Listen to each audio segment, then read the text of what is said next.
It's the action, point no relaxing. Straight from off the rails with your host, Mr. Patrick. Show we attack, then defend and react. Calculate the damage, then resolve in a snap. Facts with this here and ember blade, leave no witnesses. I just close the combat chain and we winning this. Listen, this a blaze, we ain't going scar for scar. And I'm feeling like a hero, we ain't going card for card. It's the action, point no relaxing. Hello, everyone, and welcome back to The Action Point. This is episode 3. I'm your host, Patrick Shaw, and today I am joined by my best fab friends in the community. They're joining me to talk about some of their favorite cards to come out of Outsiders. It's the Off the Rails 5-Pack Challenge. Why did I name it that? Why not? I'm going to let them all introduce themselves. I introduced Easton Douglas in the last episode, and I put his Elo score up there, thinking it was like, wow, look, he's elite, and he didn't like that. I mean, he was fine with it, but I don't want to disappoint people by putting the wrong things in here, so I'm just gonna let you guys handle it yourselves. Better than all of you. Oh, God. So let's go around and meet everybody here. Let's start with Elaine. Elaine, how you doing? Hi, I'm good. My name is Elaine Hamontree. You might know me on Twitter as Hamontree. You might just know me around the community as the pickle girl, pickle obsessed girl. But I mainly like to be known as one half of the Pitch Perfect podcast with Melody Likes. I'm really excited to be here with all of you guys today. And I'm thrilled that you are here. I always love doing stuff with you. You bring an atmosphere of professionalism to it, and I really appreciate that. All right, next we'll do Clark. Hey, Pat. I am Clark Jansen. I am a Michigan-based fab player. You can catch me around Michigan at various events if you live in Michigan. Otherwise, I will be at Pro Tour Baltimore. I'm a exclusive and stubborn showstopper player. I don't really know how to play anything else. And I've just got so much time soaked into the OG that it's too late to try anything else, I feel like, at this point. But yeah, so Outsiders doesn't have Guardian cards, obviously. 2 ProQuests, right? 2 ProQuest wins, yes. One this season, one last. So yeah, I'll be going to Baltimore. So yeah, that's me. All right, Ashley. Hey, what's up? I'm Ashley. Gev Araphel on Twitter. That's the Y to the E to the V to the A to the R to the A to the P to the H to the E to the L. On Twitter, let's draw my smoking a blunt. You may know me, Awful Take Central. Some of my great accomplishments as a player are second place at my local skirmish. I totally didn't snipe it. Let's go. And 3-3 at every event I've ever played in. That's 3-3 at Calling Indianapolis. 3-3 at some random pro quest in Texas. I am so good at going 3-3. What's up? Beating yours truly to get to the finals in that skirmish where you got that play mat. What's up? I hadn't played for a few months. Last but not least, Tony. Hey, what's up? My name's Anthony. You might know me as Del Taco on Twitter or Discord or Life. I only won 1 ProQuest this year, not 2, so I'm right behind you. But I'm a pretty diehard ninja player. I kind of only know how to play Fi and Katsu, and I also once got second place at a skirmish playing Benji, which was awesome because everybody brought Kano because they were trying hard, and Benji OTKs Kano on turn 0 every time. So there we go. That's fair. All right, that is the panel. To kind of outline what we're going to be doing here very shortly is that everyone's picked 5 cards. They've whatever criteria they have chosen, it is their own. And instead of doing a 8-hour set review, we'll be doing a little snapshot this way, and hopefully it still doesn't take 4 hours. We got lives here, so. Before we get started on that, the Outsider spoilers are done, and it's everything but the Fable, which is most assuredly an assassin specialization that when you pitch it will create silvers. It's the hill I will die on. All right, let's go around and talk just initial feelings about Outsiders after this weekend and the spoilers, and I'll go in the same order. So starting with Elaine. I'm really excited about Outsider. Like I said that on my fab wish list this year was just like a set that was really fun to draft, and I think that Outsiders is going to bring that experience, especially with the dual classes, something we haven't seen before. I feel like there's a lot of new kind of interactions that we haven't had a whole lot of experience with in fab, so I'm just excited to see how it shakes things up. And like everything with this set has kind of been over the top in my opinion, like just from the art to the cards we've seen, so I'm excited to see it all come to life at pre-release. Here. Good. I agree. I think it's a cool looking set, especially coming off the last one that was Illusionist and Wizard, Ninja, Ranger, and Assassin. I mean, I know Assassin is new, but Ranger and Ninja both have like loyal followings. And I feel like a lot of people are going to be going back to heroes they used to love, because some of those classes got a lot of support this time around, and I just think that's good for the game. I think it's a good looking set. So I know I'm a Guardian player, and there's a few cards that I might consider for Guardian, but overall I'm also just looking forward to playing a lot of diverse types of matchups. Are you a limited player at all, Clark? I mean, I have become one just from playing events around, but no, my start is definitely constructed, and that's definitely my better of the two formats. I hear that. I'll be asking for your help on limited strategies. That's the worst idea that you could have. Trust me, Ashley. Yeah, so I like dirty stuff. I like death metal. I'm a big fan of all of those aesthetics and all those vibes. I'm a big horror fan. So when I was first reading about the fab lore, the pits were very exciting to me. Now, the other thing that's exciting about the pits from a competitive perspective are the heroes down here. Now, we got 6 of them, and what they all have in common historically throughout the game's lifespan have been sucking complete and total dog water. So another set of full support really, kind of teases a potential, fix to, the whole sucking dog water thing. Some new stuff, some new angles from which to attack the metagame, some new ways to play against each other too. Really, a lot of playing. I'm excited for the limited format, like 6 heroes. I mean. Now, granted, some of the worst limited formats have been the whole 3 hero thing. They could be a bit narrow, but 3 heroes twice.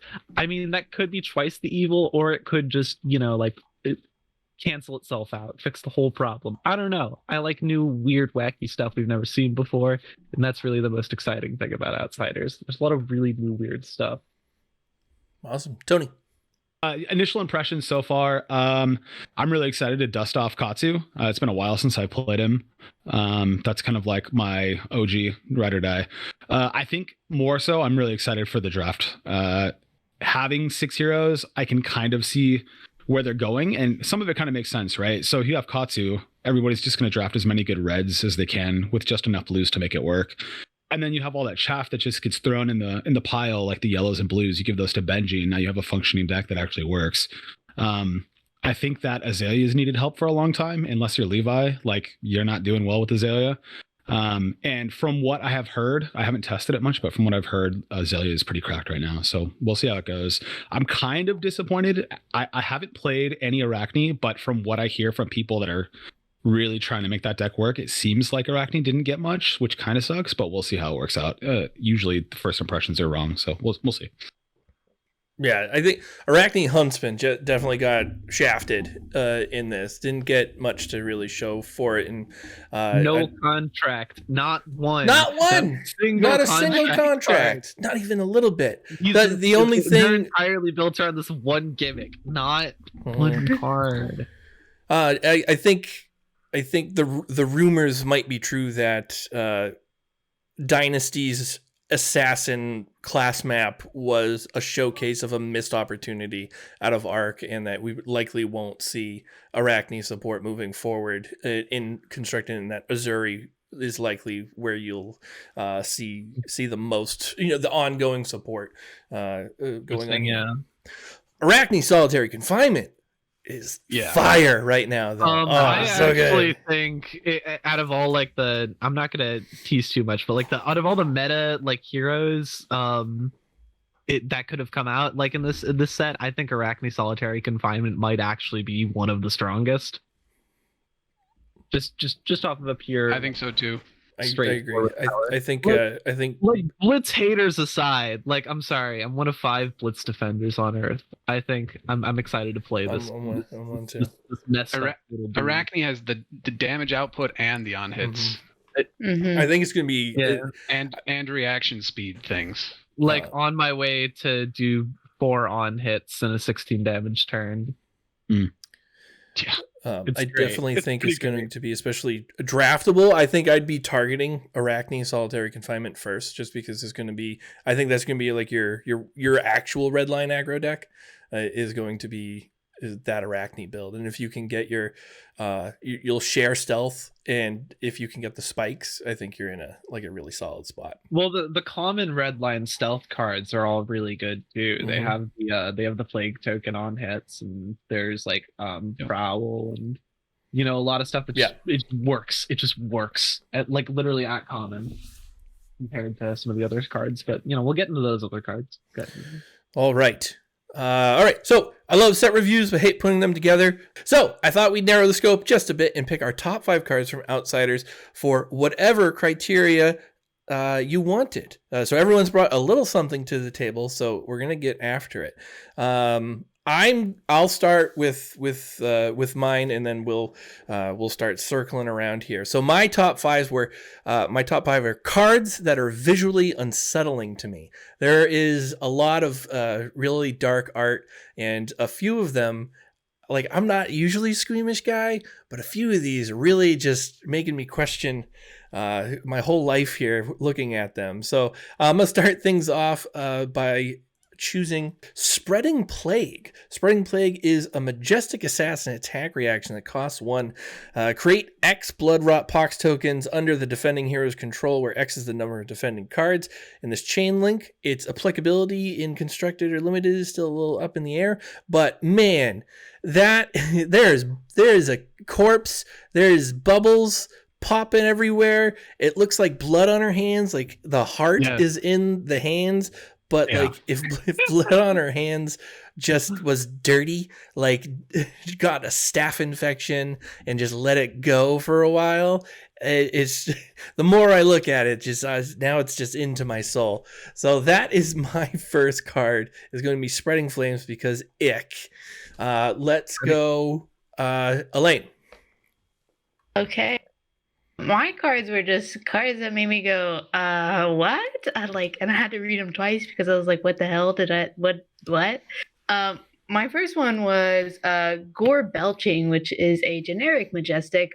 It is a red, cost 0, comes in for 7, but the text on this card is, when this attacks, reveal the card on top of your deck until you reveal an attack action card. If you do, banish it, and this gets -X attack, where X is the attack value of the card banished this way. Otherwise, this gets -7 attack. Shuffle. I'm still confused. I'm still confused. I'm having a hard time. Like, I need to see this played out. This was also Man Sant revealed this card, and he was like, we revealed it live on stream, and he was talking about how this could be beneficial for Levia, of course. And I was just kind of like, I don't know, man. I'm not a Levia player. Clark, you're next. All right. Yep. The title of my 5 cards is 5 Outsiders cards that have me pondering changes to my Bravo deck. See what I did there? Yeah. Very clever. So I don't think that there are 5 cards necessarily that fit great from this set into a Guardian deck, but there are definitely cards that have me thinking 5 possible different changes. So the first card is Peace of Mind, which was spoiled by Team Covenant, and on that stream, I think Zach was talking about considering Peace of Mind, the red version, for his Bravo build. And I really gave it some thought. I mean, Bravo can easily pay for it. Ponder draws a card at the end of it. It's the only defensive card that can create a Ponder token. So it's there, and then you end a turn and you have probably a 2/3 chance of drawing a blue, which is not great unless it's like Tear Asunder or Rouse the Ancients, maybe. But if you have the Blood Rot Pox token, drawing a blue helps you pay that instead of taking the damage. But ultimately, I'm not totally sold on it for Bravo constructed yet, just because cost 2, it doesn't boost a Nothos to 6. It leaves you with 1 floating, which Bravo specifically can't do anything with. And Bravo has access to Steadfast, which is a pay 3, prevent 6 instead of pay 2, prevent 4. And I'm just not convinced that the Ponder token is really going to be that helpful to Bravo. So at least at first glance, Peace of Mind is probably a neutral to a thumbs down for me. But I gave it a lot of thought. Tony. My choices, all except for one, have to do with things that I think are going to be crazy in Ninja or crazy against Ninja, basically. Okay. So my first one actually was one we talked about before we started recording, I think, was Stab Wound. I think Stab Wound's crazy. It's a blue, it's a blue, block 3, cost 0, turns on Kodachis. But the upside is crazy. Like, I mean, you can play like a Ride the Tailwinds. You could go Kodachi, Ride the Tailwinds, or Ride the Tailwinds, Kodachi. That way you kind of fake them out from the mass draw. And then give Stab Wound go again, and it just comes in for 4 for free. I think it's on an all blue hand, especially if you're getting fatigued by Bravo. It could just be nuts. It's a break point. I think it's a really strong card. Shoot code. Yeah, and it can shoot code. So I think it could be really good. Yeah. Ashley, you're up. Yeah. So like I mentioned earlier, a lot of the classes in this set were previously a bit lacking. Assassin, Ranger, and I mean, Ninja wasn't lacking. Like, Fi is one of the best decks, but particularly Katsu is missing a lot. So I went with the 5 strongest individual buffs to these classes, basically. Just cards that alone basically, raise the viability of the class when you're, thinking of building the deck in general. I guess the first example of this, because I think it's the most direct and like obvious, Azalea, worst deck in the game, just kind of a joke for a while. Literally the best thing it could do was against Fi. It just had this like weirdly good matchup into one of the best decks, and even then that stuff was 50-50 if it's my player, because Azalea just isn't that good. But now Crow's Nest. So we got this quiver. Basically, Azalea, the sort of consensus for a while is that she lacks this sort of unique gimmick. And now these aim counters that before seemed kind of underwhelming in Dynasty sort of have this very unique purpose in Azalea.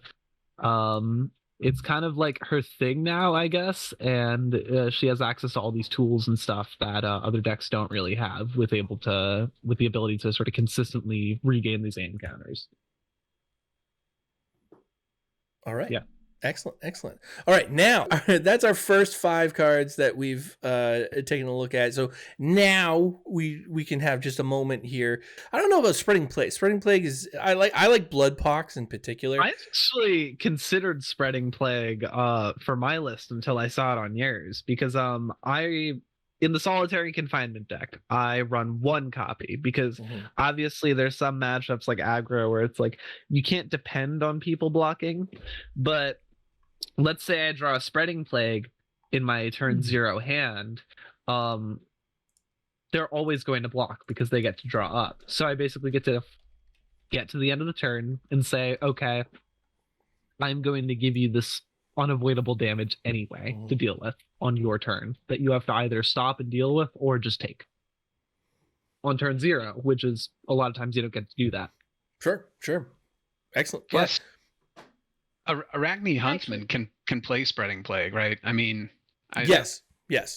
I think there are some reactions maybe in this set that can go backwards and go in a Arachne Huntsman deck. I think a lot of assassin cards are underrated, but it has this very unique ability to it doesn't always work. Sometimes they just like read your soul and you're just an open book and it doesn't work. But Assassin's unique thing seems to be like, oh, you blocked, like that's cute, I'm gonna make it completely useless. And I think Spreading Plague is incredibly on that identity and basically gives it this extra dimension to its game plan where Elaine, one thing I have it. Go ahead, sorry.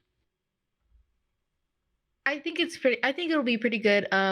against Ninja for Assassin, like especially in the limited format. I mean, it's a defense reaction, blocks for 3. It does cost 1, but at the end of the day, you're giving them, like, if you play it against a Ninja and they have a bunch of chain links, I mean, they can have up to 4 chain links. You're going to give them 4 blood rot pox tokens. Am I saying that right? And it deals, each token is going to deal 2 damage to them unless they can pay 3, which like, I know that they'll probably be running a lot of blue zeros, but assuming those will have already been used if you play this right at the end of the chain. So I don't think it's that, I don't think it's that bad. I think it's more effective against Ninja than it is going to be against the Rangers that we see, but.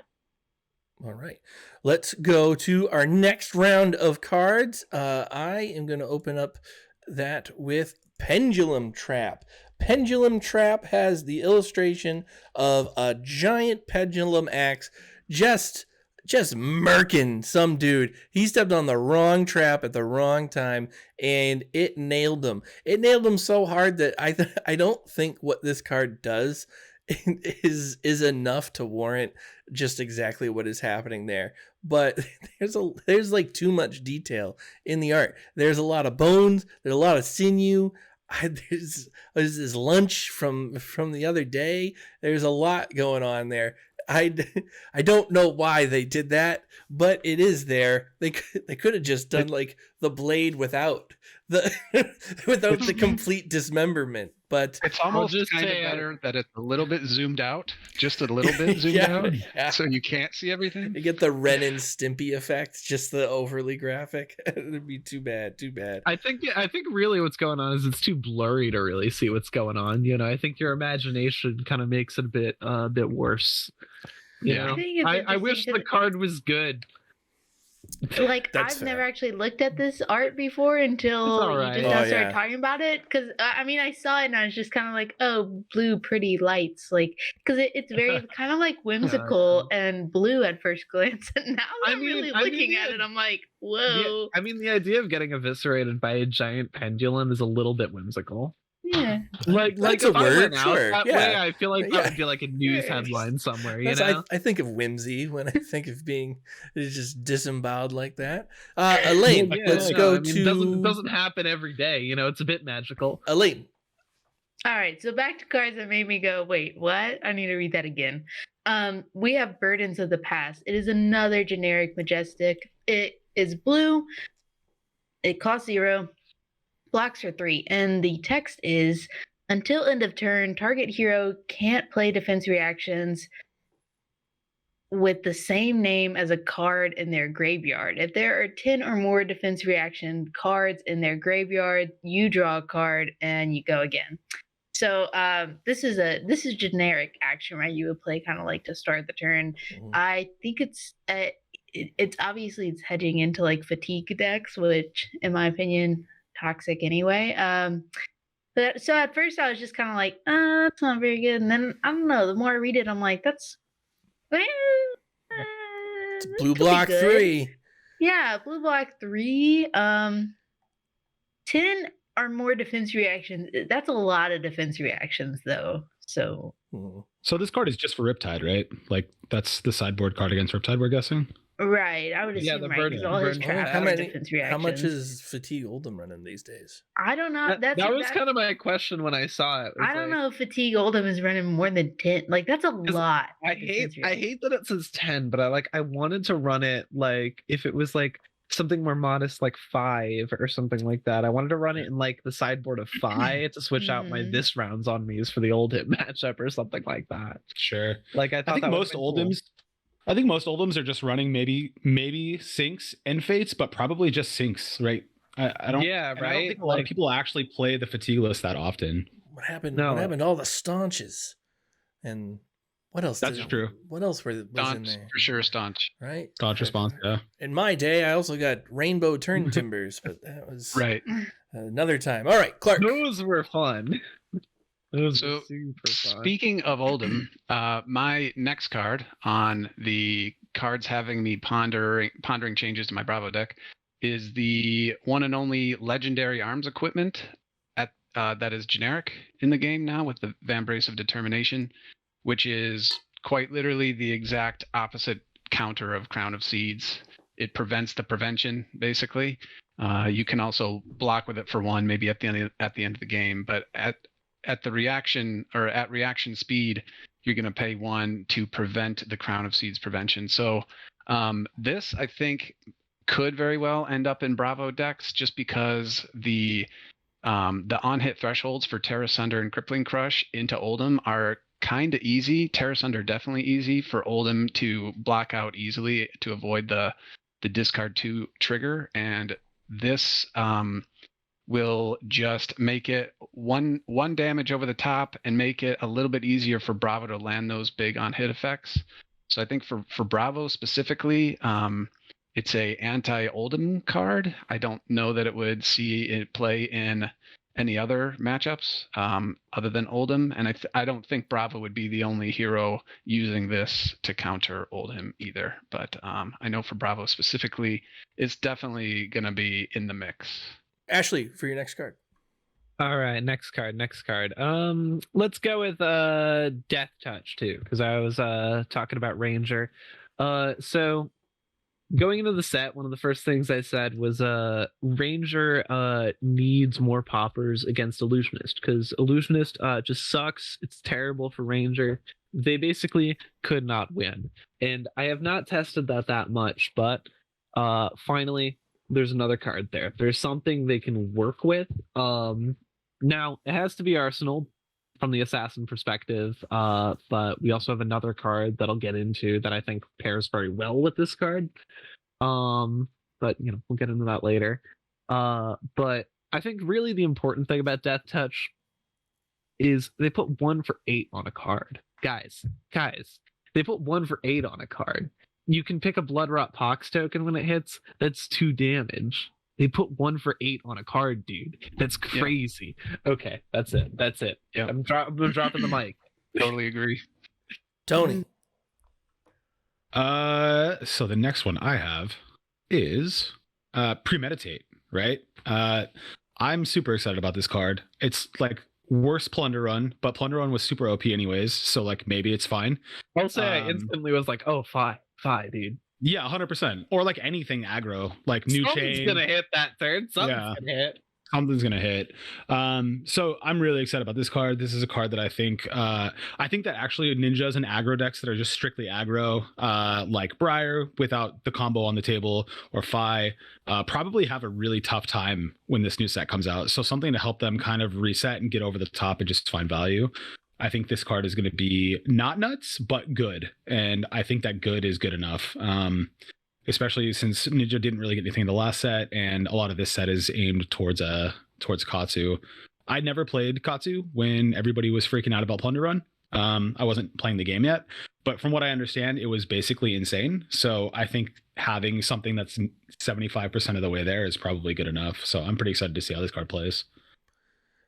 Plunder Run, when we were doing like RTN season with like Seeds Chain, and Katsu was the only thing that could chase it, and Plunder Run was like the enabling factor there. So when you took out Plunder Run, you took out Katsu's ability to maintain that tempo game, right? It's like taking out Skeletor for Viscerai. It almost had like the same exact effect of taking like almost like a full step back. And Katsu really got punished for Briar's indiscretions there, because Briar was what was breaking that was sure. When it went. My hot take is I think Premeditate is better than Plunder Run. Interesting. It's a lot easier to arsenal something else other than Premeditate to get something in and enable Premeditate, and I really like the Ponder token as a whole, and I think that being able to play it from your hand and still have something set up differently in Arsenal, I think pays dividends over time. Sure. All right. I was mounting anger I can't pay for. Yeah. But that was the issue, right? The issue was like you have to wait a turn cycle to make Plunder Run work. Yes. You have to wait. Turn 0. Right. So now you don't have to. Yeah. I want to talk quickly with everyone about Vambrace of Determination. Are you if you go up against an Oldhim, or an Oldhim is in your meta, are you packing this in? Are you playing this? I mean, I'll put it this way: in Ninja, it's strictly worse than Shuko. I'll put it this way: in Runeblade, it's strictly worse than Grasp. Now, Bravo. Let's see. I mean, Crater Fist blocks for 2, and Crater Fist is a great card. It's a great card. It blocks for 2, but actually, it blocks for 3. Blocks for 3 total, yeah. But like, you also never activate it. And if you want to weigh that against the value of potentially denying Crown, with something you have the pitch for every turn, like I think the rates in Bravo, if you just forego the Seismic Surge token from Tectonic Plating, I mean, that one pitch is right there in the regular rate. And if you don't end up needing that pitch in the reaction step, hopefully that's something you can arsenal anyway. And it's not a kept card that you could have blocked with and didn't, and then you can't use when you need to use it if your arsenal's open. The interesting thing too is that a lot of the time Bravo is making surges every turn. So after the first surge goes off, this is kind of free, right? Because if you're planning your build or your curve around having that extra resource, right, then the surge pays for that, and then you can crown with it anyway, or you can Vambrace anyways. So I think it's expensive, but it could be crazy. What if the fact that I'm not playing Tectonic in this matchup validates Earthfloor suddenly? That's a joke. That's I think playing Tectonic. We might talk about that later this episode. We'll see. I enjoy Earthfloor a lot. I don't know if it's the way. I feel like I'd have to do like some serious math, but if I ever did the math and that came up right, I would play Earthfloor in a heartbeat. The other thing, and I'm not a Prism player. I mean, obviously, I am not a Prism player, but I think, y'all correct me if I'm wrong, but I think Vambrace enables Prism to go again without having a soul. Right? If you just pitch a yellow during the reaction phase, all of a sudden everything has go again. And like for me, the longest time, and especially competing with Prism in Blitz now, is like trying to reduce the number of cards in Soul for Prism, and that's how Bravo beats Prism. But that doesn't matter anymore. If Prism can just start turn with a singular yellow and pitch it to the arms that are just always on board and just be pinging for as many ones as they have on the board. That's a scary thought that I hadn't thought it about. Right. What the hell, Clark? All right. Elaine, before we go on to the next one, Vambraces, you're in them? I don't think so. I play Briar, right? And I don't think it's worth losing the block value off Graphs of the Arknight. Even though I think that the actual text here is better for me than the text on Grasp, because most of the time if I make a rune chant with Grasp anyway, it's being prevented by Crown. But I don't think getting that value, preventing that damage is worth losing the 3 block against an Oldham. Assassin, I mean, what else are you gonna run there? Flick Knives, that's gonna get prevented. I'm running Flick Knives right now. I haven't thought about running Vambraces. Against Oldham, though. I want to. Against Oldham, yeah, that's probably the bet there. I know though, if I'm in in an Infinite Monkeys, Infinite Typewriters type scenario, Katsu can use this to Kadachi Oldham to death, right? If you have, if you have a month. In the third in my top 5 is going to be Infecting Shot. Infecting Shot released a phobia I didn't think I had, but apparently I hate blisters. And Infecting Shot is covered in them. I don't know where it's coming from, but it's gross. It's all gross. There's a common theme here in my card picks, and they're all disgusting. It does have, I think Infecting Shot as an arrow is pretty good. The aim counter is pretty good. Being able to get a I think Blood Pox is probably or Blood Rot Pox is going to be long-term one of the most powerful things that you can do for these heroes that Ashley had mentioned. Things are below rate, and the Blood Pox it's almost like Viscerized Rune Chant ability, right? Those Blood Rot Poxes push damage later and kind of make it above rate over time there. So still disgusting, and I don't want to look at it when I play it. So that is me, Elaine. What do you got? All right, so my next card is gonna be Buzzsaw Trap, which is a majestic ranger defense reaction. It is a legendary Riptide special. It's a blue, costs 0, blocks for 3, and the text on this card says, when this defends an attack with attack value greater than its base, the attack can't gain base this turn, meaning its attack value becomes its base.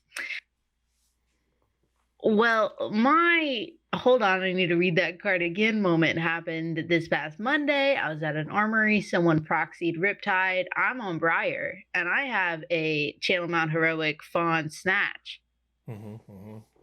They play this. Suddenly, my Snatch is coming in for nothing. I mean, they block 4.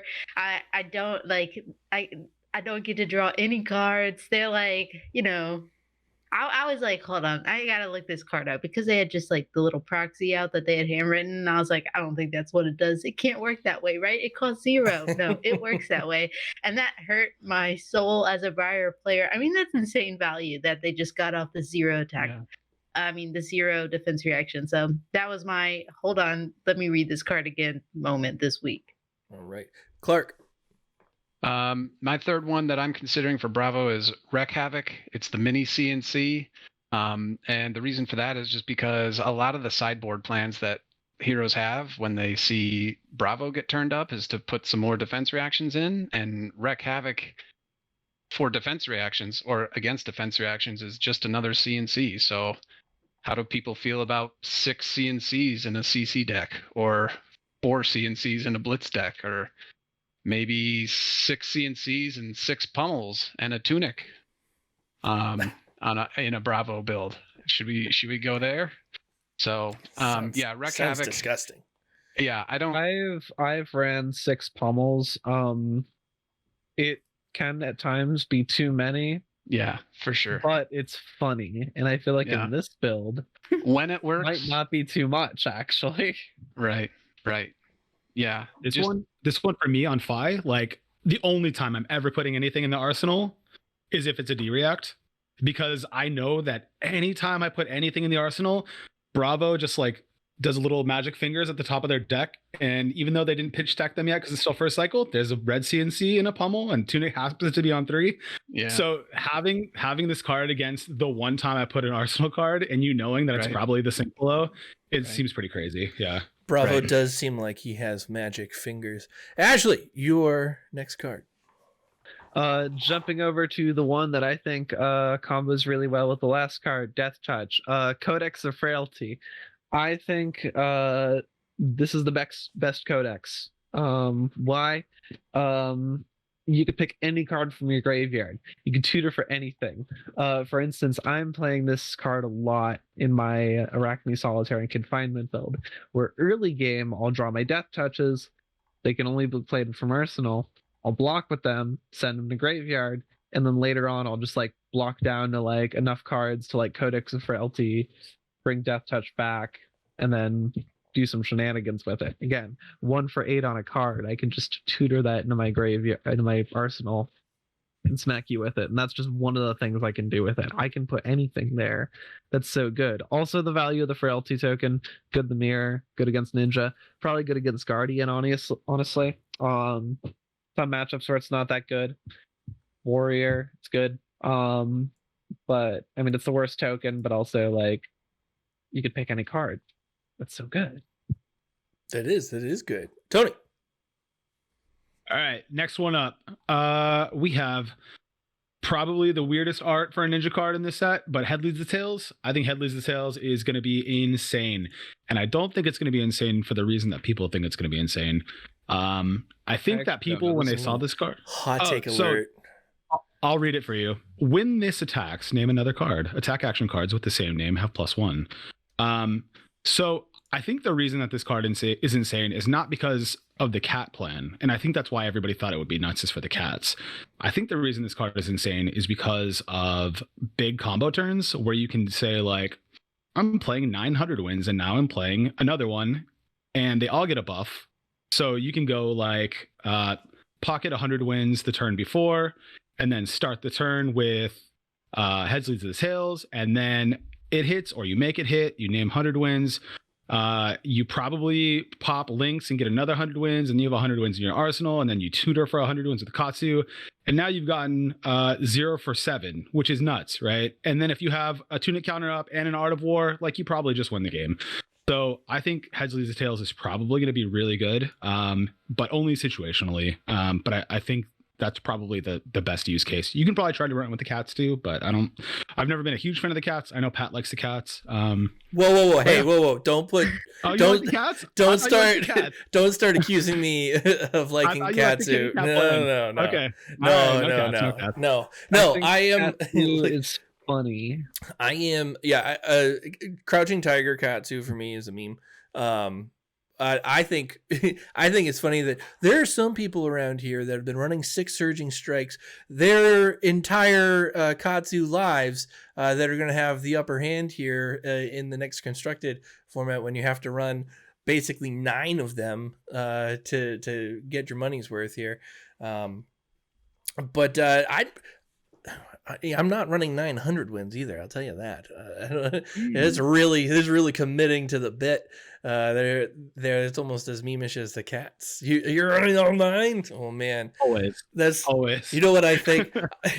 there was a time when Shuko just came out that there was like, yellow whelming with Shuko is is good. You really gotta work to get there. So like that value is there, but we don't have to use that, we don't have to do all that. Yeah. We could just use better cards. That's just because the cookie's on the floor doesn't mean you have to eat it, right? That's right. By the way, that one only blocks for 2. Yeah. It does, yeah. And so why do some ninjas block for 2 and some for 3? Do we know why some card? Balance. Because I think it's OP if it blocks 3. Yeah. Because it's gonna be at least 1 for 4. It's like, it's like 2 for 5 plus it's a part of a combo line. Mm-hmm. Yeah. Which with the rates, the other rates of ninja kind of just makes sense. Yeah. It's a card you're gonna attack with most of the time anyway, because it's a combo starter. All right, let's go. Buzzsaw Trap. Elaine, let's talk a little more about that real quick. To your point, when Tall Timmy released his video, the rules interaction questions were like fast and furious, to the point where we didn't actually know if the Tall Timmy's interaction was actually right in the at the time of the video. It's like, does it actually take Salt the Wound down all the way, or is it because it was played in reaction that you just can't gain more? What's going on there? But there were so many. That was very much the one that people were like, what the hell is going on here? Josh Scott, where are you? Yeah, definitely. I mean, when it was played against me, it just said like Buzzsaw Trap, blue, block 3. And then it just said like the text that the person had written on it was just like, I think its attack becomes its base. And I was just like, there's no way this card says that. Like, you're lying. I have Channel Mount Heroic up and Force of Nature. You cannot just tell me that's useless. And sure enough, so I was like, I'm looking this up, and they're like, you don't trust me? I'm like, I just got to see it for myself, right. man. This is a really beneficial trigger. Really beneficial trigger. I mean, granted, like, this is a legendary Riptide specialization, so they can only run 1 in the deck. They got that, having it at that time, really very, very fortunate, and very unfortunate for me. But this card, I was just kind of like, what? Like, it's one of those cards that'll catch you off guard the first time, and then every time you play against Riptide afterwards, you're gonna like be planning your turns and trying to bait it out. Yeah, exactly. There's one Buzzsaw. There's one collapsing trap. Yeah, I think this is the situation where like you're setting up your really big turn, especially as Fi, and then or even Dash or even Briar, and you're like, I know she's got the hypothermia in Arsenal. Yeah. I know it. Yeah. And then you make her turn all kinds of inefficient, Uh-huh. and then it turns out that it was just like a wounded bull or something, and you're at 36, so it doesn't matter. Sigil for 3, like an asshole. Yeah. Hey, it's always gonna be on the back of my mind every time I'm like channel mount, like And maybe that's what it's for, right? Maybe it's just like the guys that run like 1 blue pummel and 1 yellow pummel, just so that I think that you're running 9 pebbles, but there's really only 4 in the deck, you know? Right. Auto include in Shiana as well, right? Yeah, that's true. It's true. Yeah, definitely. Oh, it's got that Shiana tech. It keeps getting better. That Shiana tech. All right, we're going to go into our next round of cards, and my next one isn't so much a ick, but Amnesia. Elaine, your spoiler card, if I recall correctly. Yes, it was, yes. This is visually unsettling because the art is, I want to think that the descriptor the illustrator got was guy in chair. Right, so there's just a dude who looks very modern and just a regular guy in jeans and a t-shirt sitting in a chair. I'm sure there's a lot going on and there's some arcane energy things happening there, but the fact that it is just a dude from down the street sitting in a chair is really off-putting. It doesn't belong here and I don't like it, so that is mine. Elaine, what do you got? Yeah, well, it is real quick, it is interesting. Like you said, he's just wearing jeans, right? This is like we're in Wraith, who's wearing jeans, right. Also, like the way his hands are digging into the armrest is what disturbs me, and what stuck out to me when I got this card to reveal. Oh yeah, I feel like, I didn't even see his hands. I feel like the time period of Flesh and Blood is like ambiguous. It's supposed to be like some sort of like ambiguous time period. Like there's some like again, if you look at the way people dress in like metrics and stuff, like it's like steampunky and stuff, but like there's obviously a bit of whatever else in there. Now I agree.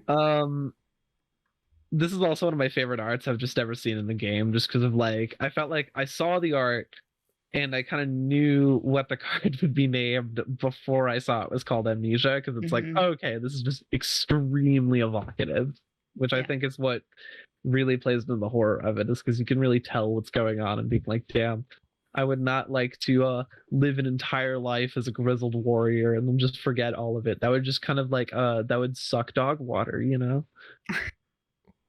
Clark. All right. My fourth one. I'm out of cards that I think are candidates for going in a Bravo deck. So now I'm down to cards that will be in other decks, but might cause me to put different Guardian cards in my Bravo deck. So my next one is Bloodrot Pox. Bravo can pay 3 quite easily and prevent damage and keep the card that was used to pay it in the deck rather than block with it and have it leave the deck.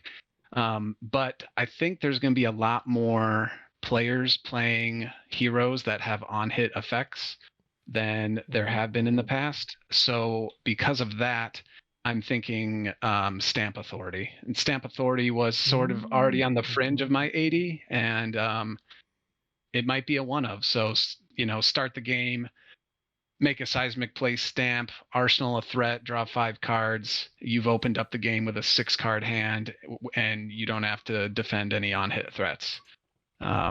That's something I'm considering, I guess. So that's my number 4. All right, Ashley. All right, so my next one. So it's another card that works in Ranger. My last one's a Ninja one, I swear, but I mean Ranger really needed stuff, and obviously there's just crossover with Assassin. So Amplifying Arrow. Now gross. That's almost in my unsettling cards because it is a gross card. Yeah, so what Amplifying Arrow does, it basically just any buff, arrow buff, and there's a lot of like 0 for 3, and now we have an entire cycle of like 0 for 3 plus Blood Rot, or 0 for 3 plus like inertia on hit or something like that. And when I'm thinking of like 0 for 3 go again and +1, my mind jumps to wow, I'm a 5 player, so 5 jumping way above right with like an Art of War or Spreading Flames. All of a sudden, like, I think of like pitch stacking like an Amplifying Arrow and like 4 of these cards. Like, I think Amplifying Arrow itself costs 0. Like, say it's already an arsenal face up, and it's like, okay, so I'm gonna like send this, and then I'm just gonna send like plus 16 or whatever. Like with whatever on hits that, like I said, like come in that cycle now. Like, I think that card is gonna be insane for Ranger, doing things it was not previously able to do in terms of just outputting raw damage. Tony. All right, so my next one is moving on to things that I think are bad for Ninja. So I was going through the spoiler list the other day, and I was looking around, and I was like, okay, what am I going to choose? And then I saw this card, and I was like, this is gross, right? So I chose Melting Point, which is like, oh, what the heck is this card, man? So you just like play it in Azalea, and then Red in the Ledger comes in for like 38 damage, and then they blow up your Kodachi, which is really sad. So next attack arrow gets +4. If it has an aim counter, it gains when it hits destroy target Kodachi. And I was actually, when we were talking earlier, I was thinking like, am I going to have to run Needles in sideboard for this card against us? I don't know, but it is pretty gross. Basically, this is Time Walk, right? Like, if it's early in the game, I have to drop my whole hand and hope to God, if you don't have Dominate, and hope to God that like you don't have a buff, because otherwise my Kodachi Mask Momentum plan is just done, I mean, isn't it like 1 for +4 or something like that too? Yeah, it's like, it's great. It's great. It can apply on anything. And I mean, if it's dominated too, like you said. Well, it has to have an aim counter, but I guess with the new quiver, that's like not super hard, right? Yeah, against Azalea, like I'd expect this to be run. Yeah, match. I think it's nuts. I think that it is like, just when you think Katsu is getting, the love that it finally deserves, there's just something, just all 5 fingers just comes across. Just that Azalea matchup has been tough like forever. And this just makes it that much more tougher. I don't know if it gained a ton of ground. Like, Katsu got better, but Azalea got real good. And then it's got like a clear sideboard piece if Katsu becomes. Well, you also got to think about how good Lexi is getting too. Yeah, that's a good point. I think everyone's got Azalea shaded, glasses on right now, but Lexi's going to take advantage of a big chunk of those cards. Amplify Arrow in particular, there is that something you that both Rangers are looking to build tall specifically, or are we just taking advantage of like an Art of War Rain Razor's turn that we would run anyways? I was thinking, yeah, probably something like that. Like, I was thinking of like, I mean, I was mostly thinking of Azalea, because Azalea really goes like tall. Yeah. But I mean, obviously there's a lot of other effects going on. Like, hang on, I have the text on the card here. Yeah, just like literally if it would gain attack at all, like that's stuff from bows. Like, that's like Voltaire. Voltaire gives like +2 now. Like, even if you're not pushing like 22 damage, like I think the card's still insane, because it costs nothing, and it does it. It's literally just not affected by like, any other stuff, any other resources you would spend to buff it up. It's just a very interesting card. What counts as a zone, right? Like, could this be in the banish zone, but like the top card or the graveyard? I don't know if that's an ignorant question, but I'm kind of confused. Well, I think you'd have to play it from. You'd have to be able to play it from banish. Yeah, well, any zone is any like it's any part that's accounted for in the game board state. So you're like banished. If there was like a Shadow Ranger that like had some sort of thing that said like, I don't know, quiver, pay 2, like any one arrow can be played from banished. Like, I don't know, maybe that's something that could happen eventually. But it is right if they had banish, graveyard, pitch zone on the board and on the combat chain are all going to be your zones that you could conceivably have the card in there. So if there was something that gave buffs to something like in a graveyard, this is face up in a zone in the graveyard. So you would have to kind of account for that, that buff at some point, but you would in theory be able to take that out and do something with back here. Elaine, let's talk about your fourth card. My fourth card is Codex of Inertia. So it is an Assassin Ranger action, another Majestic. Blocks for 2, is a yellow, cost 0.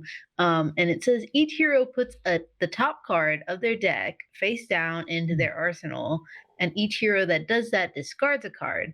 And then you create a Ponder token under your control and an Inertia token under each of your opponent's control. So I think I just kind of liked like the interaction of this one. Mm-hmm. Just kind of made my mind go a few times because like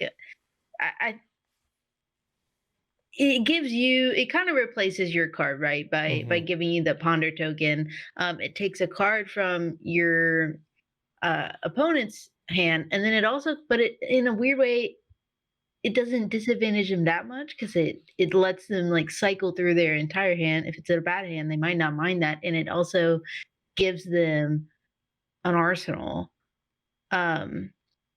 But the Inertia token like retakes that away. I'm not sure about this one. I think it's interesting, and I'm excited to see how it actually like plays out and feels in a deck.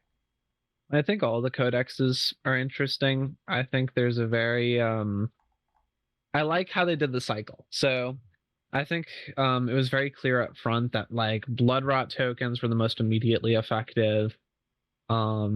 Inertias were situational, but probably the second best, and frailties were the most situational, the most niche, but still okay sometimes. So I think it's like Blood Rot Codex. It's a card from hand that goes down. You don't discard, so that's really only useful in Ranger, where it's like a reload. Like that's really good for Ranger, but it's not really that great in Assassin because like all it really does for you is like create a Blood Rot token.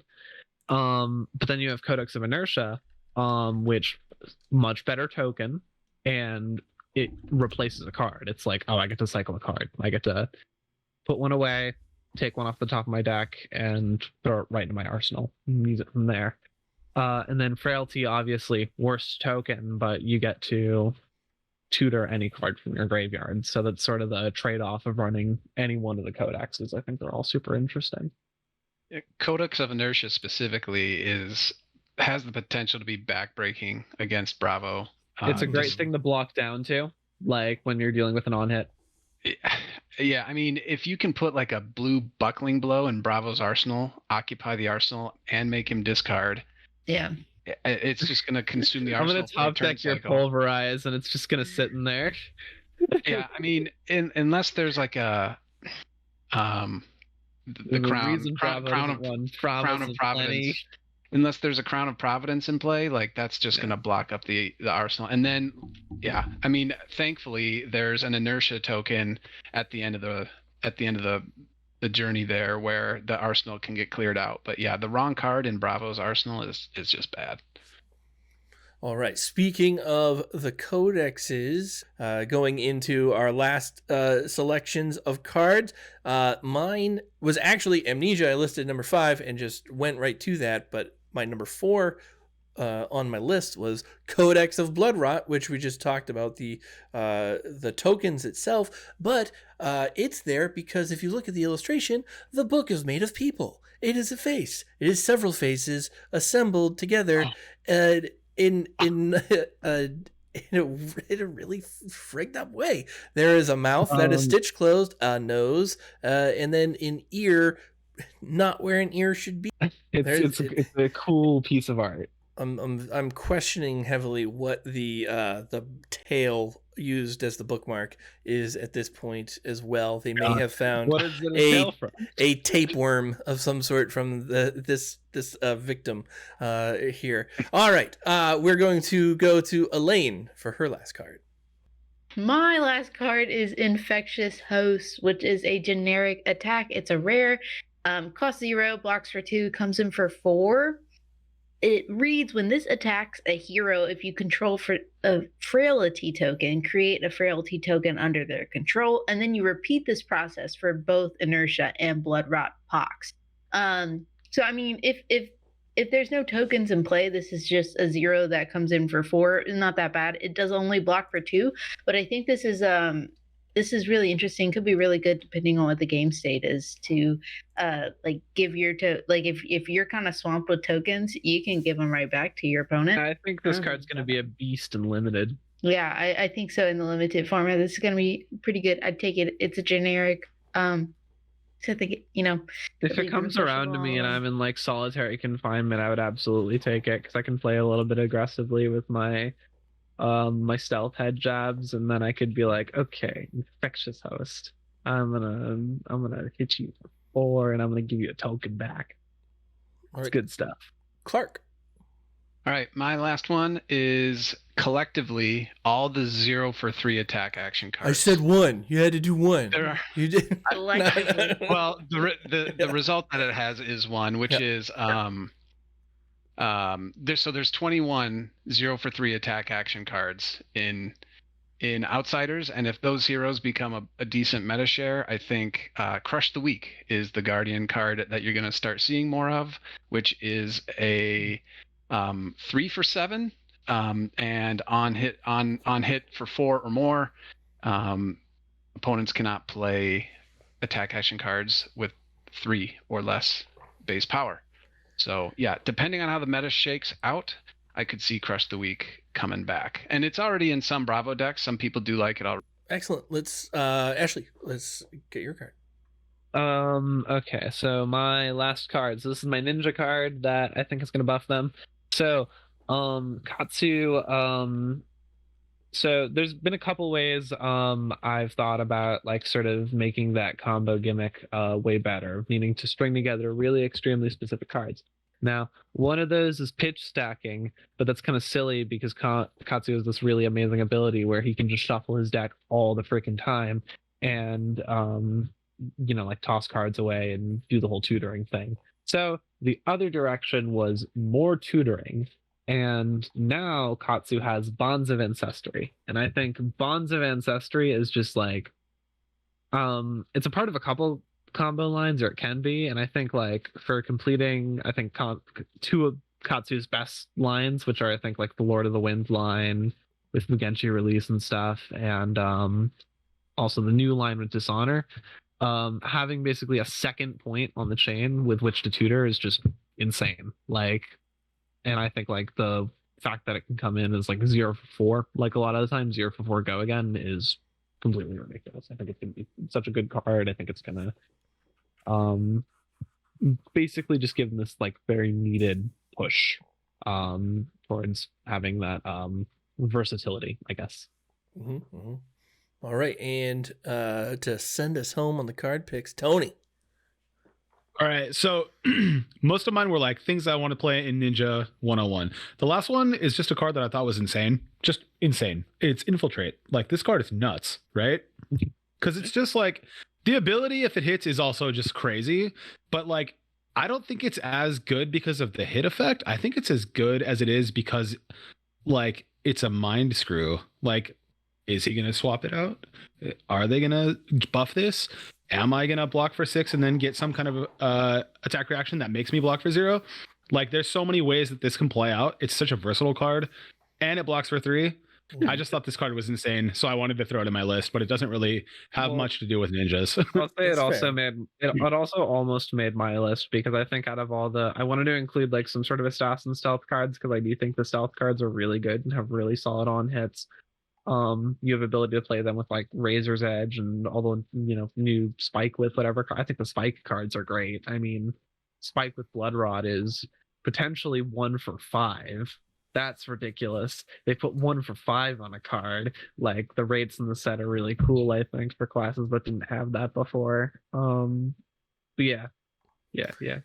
And Carolina's reveal for this card may have been the best reveal of the. Oh yeah, absolutely, because she's the best and always does cool shit. So good. I have custom sleeves coming from Dragon Shield. that have Carolina on them in that in the Yeah. pose as the card. That card's awesome. We joked a little bit around New Year's that if she cosplayed an assassin thing, that I'd have to do something like that. I will admit, it is a real awkward conversation to have when you decide to really go through with it.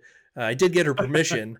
There are people who play Flesh and Blood that do not get the permission of people and just throw their faces on sleeves. And here at Off the Rails and at the Action Point, we're all about consent. So I 100% asked her permission. God, she gave me the high resolution picture to throw it on there. But I love Infiltrate all the way through. The card's great, the art's great, and the cosplay was also great there. So I do want to have a discussion about what Outsiders is going to do to the actual constructed environment, given that all these cards that we've just looked at here, and I want to go around one more and just I'd like to know your opinion on just how impactful this is to you as a player and your heroes, and to the heroes that you'll be facing come in Baltimore and beyond here. So Elaine, what do you got? I think that okay, everyone, if you know much about me, you might know that I really just despise Ranger. I don't like it at all. There's a joke around that's like the Azalea. I suffered from the Azalea incident. Like that's going to be the name of my band if I ever make a band. It's your villain origin story. Yeah, it's my villain origin story. Is like lost to a low tier one time. No. That when I was like introduced to the game, everyone was like, "You seem like an Azalea player. Here's an Azalea deck," and I was like, "This is dumb. I hate this. This game is awful." And then I found Dory, and I was like, "This is a good game. It's just Azalea that I don't like." But unfortunately, I think I'm going to have to play a lot more Rangers because of this set, and I'm not looking forward to that. I did not enjoy playing against Ranger.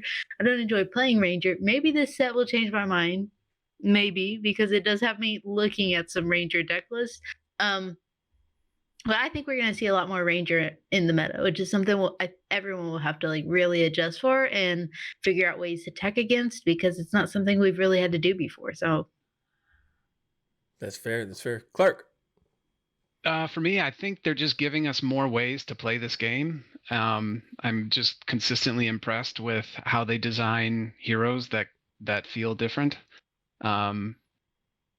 As you mentioned, Pro Tour Baltimore, that'll be the first like big event that I'll be playing in since after the set comes out, and like I just don't even know what to expect. I think people will be bringing all sorts of things. I don't even know what version of Bravo I'm going to build yet. So yeah, I just think I think it's good. And like I said before, I think a lot of people are going to be returning to classes they used to play before. And that'll be a good thing as far as like morale and motivation, and just sentiment towards the game. And then the last thing I'll say is like returning to blocking and reacting. I think people that joined the game more recently maybe haven't played as much Flesh and Blood, going to multiple pitch stack cycles and blocking and reacting and planning out an entire game, not just an entire turn cycle. So I think that's good for the game as well. Yeah, heroes with abilities and or game plans that make your opponent engage with them. What? This is crazy. Ashley, your thoughts on Constructed coming into Outsiders? I mean, as for Classic Constructed, I think Guardian's really good right now, and all of the classes in the set still lose to Guardian, and they mostly have gotten tools against each other. That said, I still think Guardian's beatable by pretty much every one of these classes. Like Ninja in particular, I think is unfavorable, but I think like it's super winnable.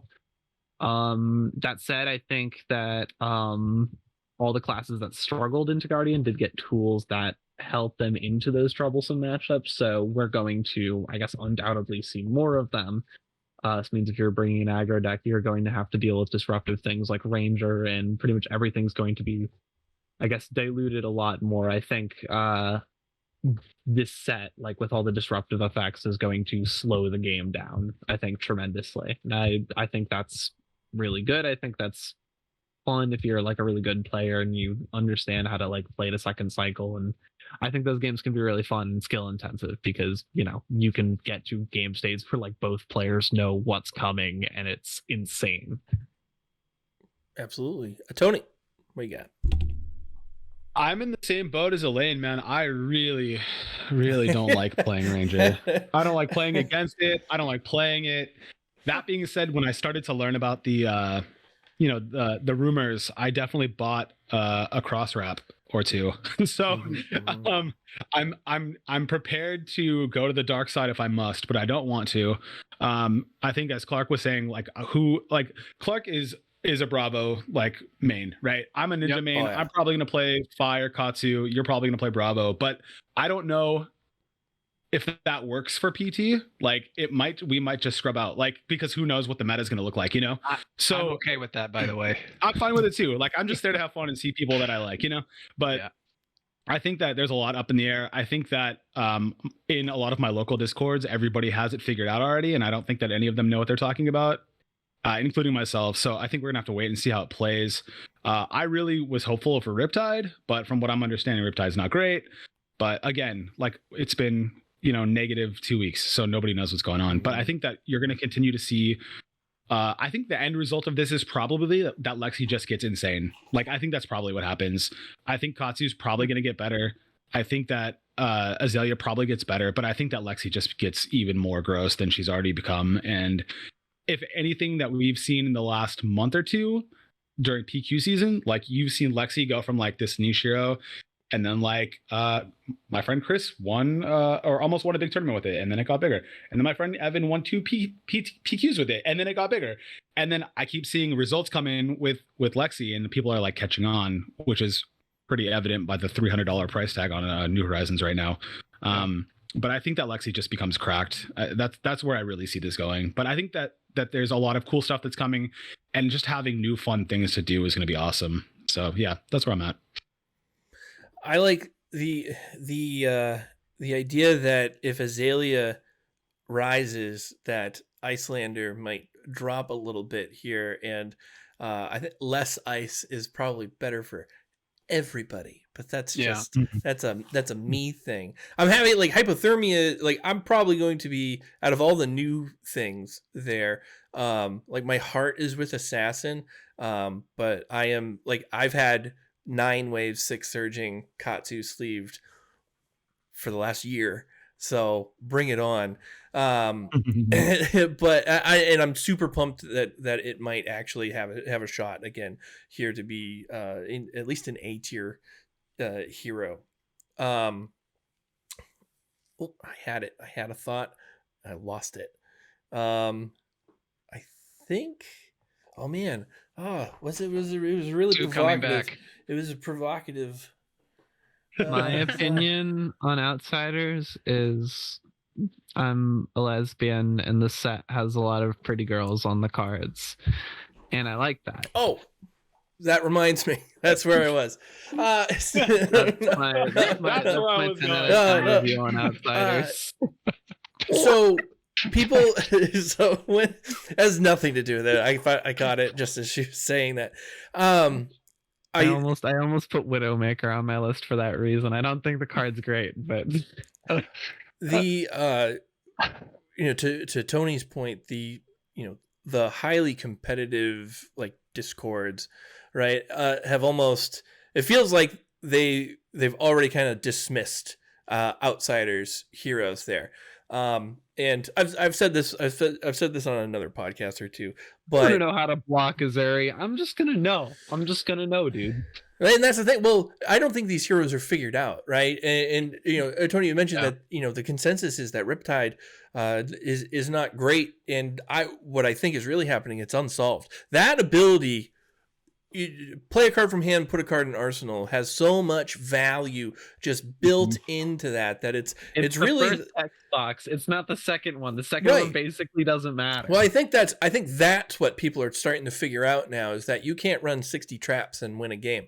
So you need to figure out how to gain the most value out of your heroes here, and that's what's happening, I think, right now. But this all needs time. right? To mature. Right. No one has busted out a deck like week one that isn't the red deck wins variant here to gain much success.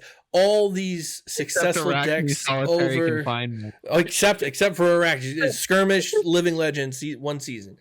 But I think that this game needs like 6 to 8 weeks of development in testing with competitive players to get to an optimal build. So when you hear Azuri's not great because its ceiling is so low, or Riptide is underrate because it can't power through, or Katsu bricks, all these things everything's inconsistent.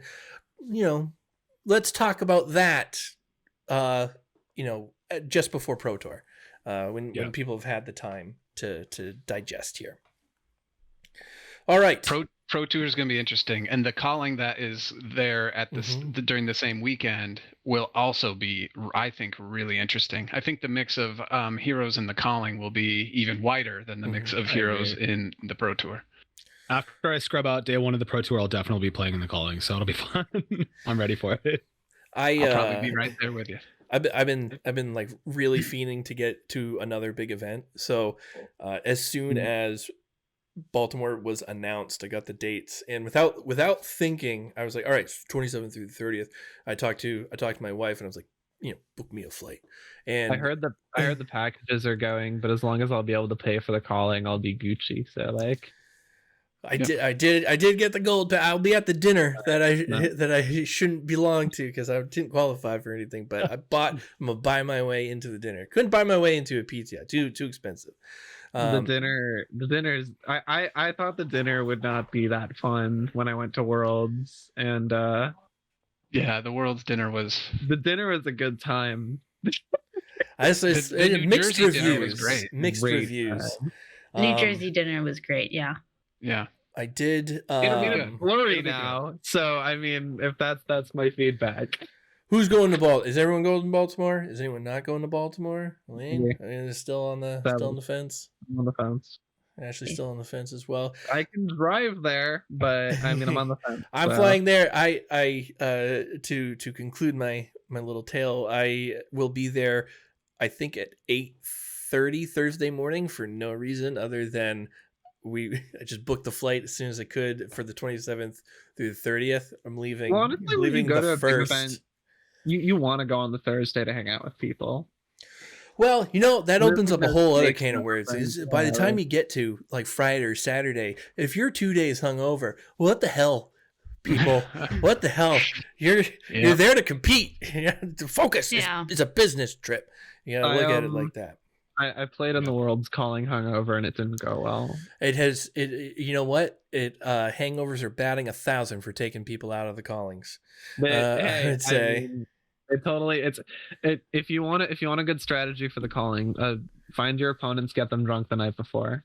Play this rounds on me for real. Right. Do it. Right. I can't even stay up late anymore, so I don't know how I hear stories about 2:30 in the morning in the hotel rooms. I can't do that. No, not for me. I 10 p.m. And I'm looking forward to it. I'm looking forward to sleeping in bed by myself. It's gonna be great.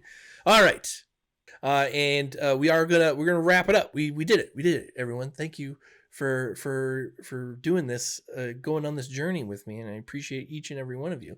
And I'm gonna give you a little opportunity to plug whatever you got going on. We'll do the same order that we've been doing.